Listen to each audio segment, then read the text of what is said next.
Thank you all for being here today. I'd like to thank our panelists for moderating this session as well, and also the program director for the opportunity to speak. I'll present in a case today in which we use an Ocelot catheter for peripheral intervention in a chronic total occlusion of an iliac artery. I have nothing to disclose yet. So for those who are unfamiliar with the Ocelot catheter, this is an OCT-tipped catheter, which is meant to allow for guided peripheral interventions. It comes in a 6 French system with a 2 millimeter crossing profile. Some technical aspects of the catheter. It has a pre-shaped deflected tip and spiral flutes at the distal end of the catheter, which are meant to facilitate crossing. It's been previously shown in the Connect 2 trial to be a safe and feasible option for intervention in femoral popliteal peripheral vascular disease with chronic total occlusion. 97% of patients who were enrolled had successful CTO crossing with only 2 major vascular complications. 94% of those were in the superficial femoral artery. There's been no documented and published use at this point in the suprainguinal vessels. A little bit more on the catheter itself, some technical aspects to be aware of. The catheter has a radiopaque spine that is visible on fluoroscopy. On OCT, there's a middle direct tip that you align with that spine. And that middle marker you want to be facing toward the layered vascular structures within the vessel wall, the intima, the media, and the adventitia. That ensures that the deflected tip is pointing away from those layered structures and away from healthy tissue. This is meant to keep the catheter from entering the subintimal space, maintaining true luminal access while crossing through the CTO.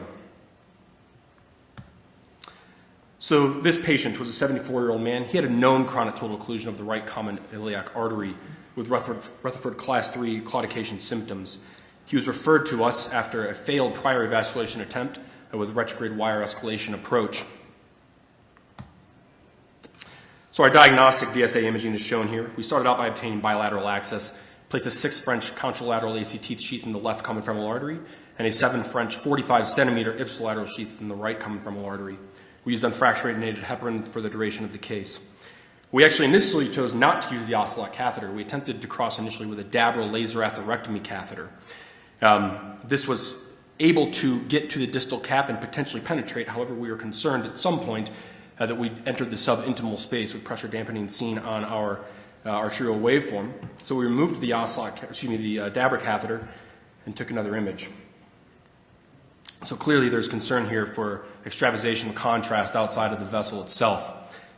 We at this point decided to advance a 260 centimeter 0.35 inch stiff angled glide wire into the distal cap of the CTO and performed a prolonged balloon inflation with an Armada 80 by 40 millimeter balloon. Kept this balloon up for approximately 5 minutes, after which time we brought the balloon down and took another image. At this point, looked to have the appearance consistent with an arteriovenous fistula formation within the vessel itself. But perhaps someone thick-headed of us, the patient wasn't in any significant discomfort. We didn't see significant extravasation. I think it looked like persistent perforation. And we decided just to keep on going. And at this point, move forward with the Ocelot catheter. We chose the Ocelot catheter knowing that we'd had issues entering the subintimal space with the Dabra catheter, and we're in hope that the OCT guidance would allow us to stay true luminal while we crossed that CTO for the duration of the procedure. Our stiff angle glide wire was exchanged for 300 centimeter 0.14 inch Grand Slam wire on which the Ocelot catheter was loaded. So this is a video clip as we enter the distal cap space. On the left side of the screen you see a still frame. This is what's known as the starburst appearance as you cross the distal calcified cap or any calcified cap with this Ocelot catheter entering into the disease space itself. This next video clip shows us advancing through the chronic total occlusion in the diseased luminal space. You can see this catheter being torqued to maintain that middle position within the space in which we best see the layered structures of the vessel wall. Again, that's meant to keep that deflected tip pointing away from that so we remain in the luminal space while crossing through. And then this final video clip here shows us exiting a cap within the chronic total occlusion itself. This is actually not the final proximal cap exit that we're seeing. This is another cap that was in the CTO. It's kind of a heterogeneous mix that we see, and there was micro pockets that do have some patency. The left does show that starburst appearance again, though, so anytime we see that starburst, we know that we're entering or exiting a calcified distal or proximal cap. Once we eventually passed fully through the CTO, as confirmed, or at least as we thought to be confirmed by angiography with the radiopaque spine being seen in the abdominal aorta, We did a brief contrast injection that shows at the top of the screen contrast entering the distal abdominal aorta for verification that we'd successfully gone through the chronic total occlusion. We then performed routine balloon angioplasty, and we exchanged a Grand Slam wire for an 190 035-inch supercore wire, and used the same 8.0 40 millimeter Armada balloon from previous to a balloon dilate the lesion. And here's a video clip after performing balloon angioplasty of that lesion itself. We next chose a 9 by 38 millimeter ICAS balloon expandable covered stent to perform the final stenting of the lesion itself. Choosing the covered stent as there were no significant vascular areas that we thought we'd be occluding flow to by using a covered stent, but with that concern of AV fistula formation, wanted to make sure we chose something that potentially tamponade that off. So in conclusion, for this specific patient, life-limiting peripheral vascular disease with severe claudication symptoms, he'd already failed a retrograde attempt at wire escalation, and in our procedure had failed a laser atherectomy attempt to cross the CTO, but was successful in treating with Ocelot, crossing the lesion, performing balloon angioplasty and stenting. Good results. He actually lives in the Seattle area, and we've stayed in touch, and he's at this point had no further symptoms of his PAD. So in conclusion, peripheral vascularization with the Ocelot catheter is potentially a viable approach for treatment of these CTOs in the iliac arteries, although it has not been fully published. We have done a few more of these cases, and we've had similar types of success. Thank you very much, and I'll take any questions.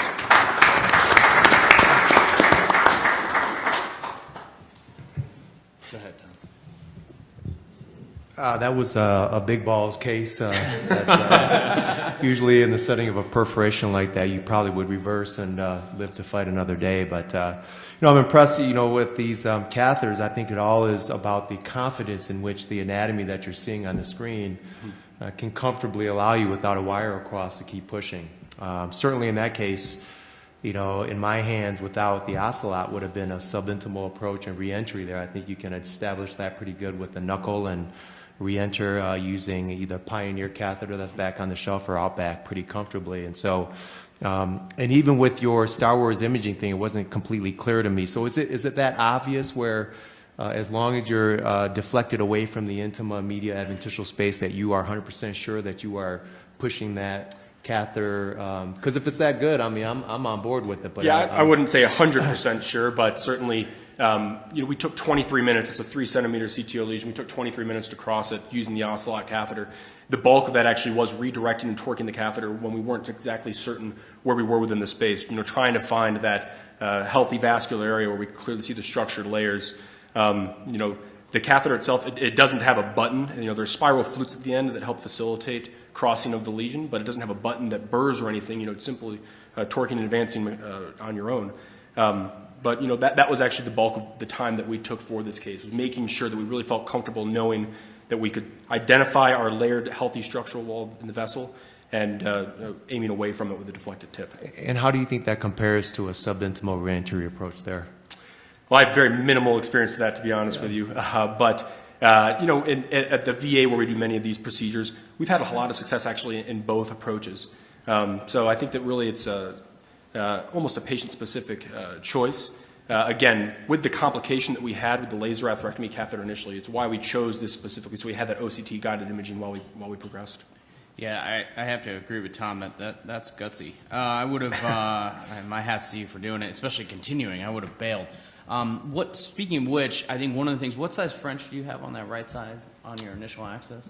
We actually had access initially with a 5 French ACT, upsized that to a 6 French, and then finally a 7 French destination for it. Yeah, so I think it's important for the fellows always to be able to have your 7 French, have your bailouts available for your atrium stents or whatever covered stents you have on the shelf to make sure you have that. Personally, my approach, I would have gone with the subintimal like you. I actually would have come from both sides and done maybe a reverse cart, just to kind of, and I think with the Simmons too, you probably could have gotten some purchase and come down from above, trying to stay away from having to dissect that aorta. That being said, I think at the end you got a great result. That calcium is a real beast and sometimes can lead to underexpansion. And I think we see from the I'm just blanking on the trial on the covered stents, on the atrium stents. We actually, for TAS C and D lesions, we see COBEST trial, some increased patency. So I think for those, that's what I like to do, just because I like to blow the hell out of them. I mean, it looks like you could even gone up to 10 on that osteum, or maybe even 11. It just made that even that much bigger, and you feel safe that you can expand that. I think the key thing for the fellows is, number one, make sure you have the access to deliver your covered stents, and number two, it's always on your post-ill that bad things start happening. So just be ready to balloon occlude, and make sure you have your coated balloons on board to occlude the aorta if need be. Because this is how, actually, when you perforate the iliacs, that's when people die. Actually, that's going to be a very dangerous situation. Yeah, I would echo that. I think you did a fantastic job crossing this from below with two different specialized types of catheters. I have, in the last few years, switched my strategy for these types of CTOs where there's at least some type of a nubbin at the common iliac to actually try from above first. I've had a few therapeutic misadventures into the aorta when coming from below. And it's a very uncomfortable feeling to use an outback to repuncture into the aorta. And I also have concerns about raising bifurcations in those cases. I think the fact that you were able to use the Ocelot in this case, remain true lumen, and then not have to deal with reentry in the aorta itself, I think probably saved the patient from having to get kissing covered stents because you might have had to move the carina up, and also made it safer. I guess this was... Personally, I don't have much. I use a fair amount of laser atherectomy, but not in the iliacs. Was this because the wire was not penetrating from below that you elected to use the laser in the first place? It was actually, the fact that he'd already failed a wire escalation approach previously, we decided just to go with an atherectomy device up front. Amino technique, laze, push a wire out. Okay. As kind of a step-by-step type technique. Exactly, yeah. So and we had considered... Do you think it went into a collateral, or do you think it just had some... Therapeutic misadventure. I think therapeutic misadventure is a smart choice of words there. And we had considered actually taking a brachial approach and trying wire escalation from an antegrade aspect. That's another way of doing it. That's a nice approach. There's a IM catheter called a VB1. That's very nice that you can use, or you can use a morph catheter. I think, Aaron, you've shown a lot of great cases in the past. You seem to get all these calcified, nasty iliacs that are, of course, the VA population. You can really make some nice advancement. Sharma, you have a question? Post-iliac occlusions with no numbing. You see that a fair amount. Yeah, and I think that can be very challenging when there's essentially no nubbin. What I've found in those cases is that my approach has been to try from below first, because you don't know. I would say 20-30% of the time you get lucky, and it ends up sailing through something where there was no obvious nubbin at the origin of the coming leg.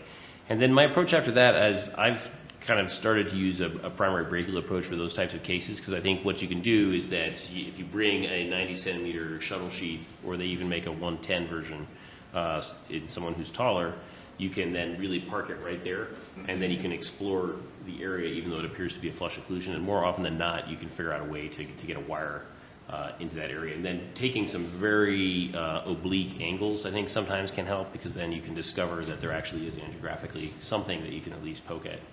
Now that the Pioneer's back on the market, I do feel a little more comfortable That's a good going point. up there with the Pioneer and just perforating, puncturing the aorta. If you haven't used the Pioneer, that gives you a Yeah. much more secure reentry than the Outback. For You sure. at least feel like you're poking You know where in you the right are, direction. right? I mean, it's the trans cable guys can do it. We can do it. Just stick a needle out there somewhere. Absolutely. What wire do you probe with from above coming down? You don't figure it out. In those types of cases, what I will usually do is I'll start with an angled support catheter, such as a Navicross, and then a straight stiff glide wire. The reason for that is I think the straight stiff gets a little bit better penetration than the angled stiff glide wire, and it makes a tighter loop as well, so it creates less of a dissection plane, in my opinion at least. That's exactly what I did. Yeah. The exact same technique. Angle glide, just push it out. And then when that doesn't work, or if it doesn't work, then I bring out the Ocelot 30. It's a 30-gram tip 018 wire. It doesn't really respect vascular planes, so you have to be very careful about where you point it, because it will leave the vessel. But I've definitely had cases where the cap is extremely hard and the glide wire wouldn't penetrate, and the Ocelot was able to at least get through the initial cap, get the Navicross down, and then switch back to something less dangerous. And then a final approach, which I don't necessarily recommend the iliacs, but I do use it in SFA, would be the back end of the glide wire. That's for surgeons, man. That's Yeah. because they can open them up that That's way. true. I've also used from below, where I've actually knuckled the sheath. Basically, if you got a J and I've used the dilator from the sheath and pushed up from below, and then pushed my sheath in from Yeah, there. it's kind of a blunt dissection. It's a blunt dissection, and it's a little unnerving, obviously, and you hope to God that you're not exiting. But I'll basically put the J and then just put the whole dilator right into the occlusion. That's good. Front runner. Or a front runner is a great Exactly option. like that. But it's neck unnerving, you're blind, you kind of know where you're trying to go to, and you're just, I don't really use the dissector, I just using the blood. It's like a scratch and go for a coronary Yeah. CTO. You're just trying to get a dissection plane started. So I usually when I pop and I get into the aorta, I kind of have that moment of, oh God. Where did I pop to?